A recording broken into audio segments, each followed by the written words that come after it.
कहानी की शुरुआत में हमें बेन नाम के एक आदमी को दिखाया जाता है जो घबराई हुई हालत में अपने घर जाता है जहां उसकी पत्नी और उसके बच्चे हैं। और तभी वो अपने कंप्यूटर से कुछ फाइल्स को डाउनलोड करके उस पेन ड्राइव को एक खास लॉकेट के अंदर डाल देता है और अब उसके घर की लाइट चली जाती है।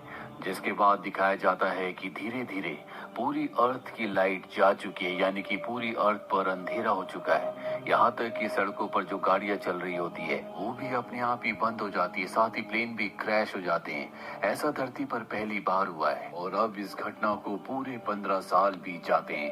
15 साल बाद धरती पर दिखाया जाता है कि लोगों के रहने का तरीका पूरी तरह से बदल चुका है। पिछले 15 सालों से एक बार भी धरती पर लाइट नहीं आई, जिस वजह से बहुत सारी चीजें, बहुत सारे काम पूरी तरह से बंद हो चुके हैं। यानी कि अब इंसानों को अपने काम अपने हाथों से ही करने पड़ते हैं। साथ ही अमेरिका अब 6 हिस्सों में बढ़ चुका है। बेन को दिखाया जाता है जो अपनी फैमिली के साथ एक सेफ जगह पर चला गया होता है और कुछ वक्त पहले उसकी पत्नी इस दुनिया से जा चुकी है, इसलिए वो अब एक दूसरी लड़की को डेट कर रहा होता है। साथ ही उसका बेटा और बेटी भी बड़े हो चुके हैं। बेन के बेटे को अस्थमा की प्रॉब्लम होती है, इस वजह से उसे काफी परेशानियों का सामना करना पड़ता है।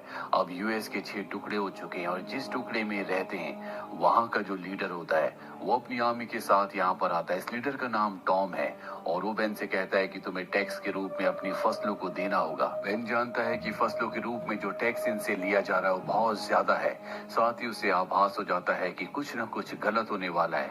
इसीलिए कहानी की शुरुआत में जो उसने पेन ड्राइव को लॉकेट के अंदर डाला था वो लॉकेट वो अपने दोस्त को देता है और कहता है कि किसी भी कीमत पर इस लॉकेट को किसी दूसरे इंसान के हाथ मत लगने देना। यहाँ पर जो टॉम होता है जो इस पूरी मिलिट्री का कैप्टन है वो कहता है कि तुम्हें मेरे साथ चलना होगा।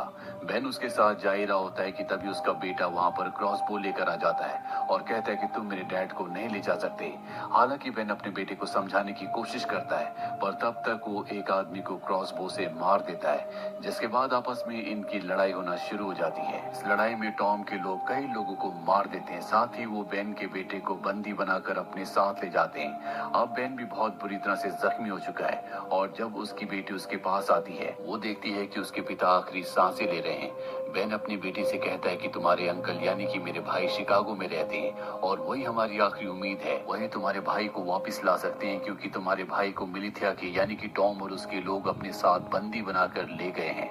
इसके बाद बेन की मृत्यु हो जाती है और अब बेन की बेटी अकेले शिकागो की तरफ निकलने का फैसला करती है, लेकिन उसके दो साथी जिनका नाम मैगी और आरोन होता है वो भी उसके साथ आ जाते हैं और अब ये तीनों की तीनों पूरा दिन सफर करने के बाद एक जगह पर रात गुजारते हैं। और अगली सुबह बेन की बेटी जिसका नाम चार्ली है जब वो उठती है तो पानी लेने के लिए जाती है और नदी के किनारे उसे एक लड़का दिखता है जिसका नाम नेट है।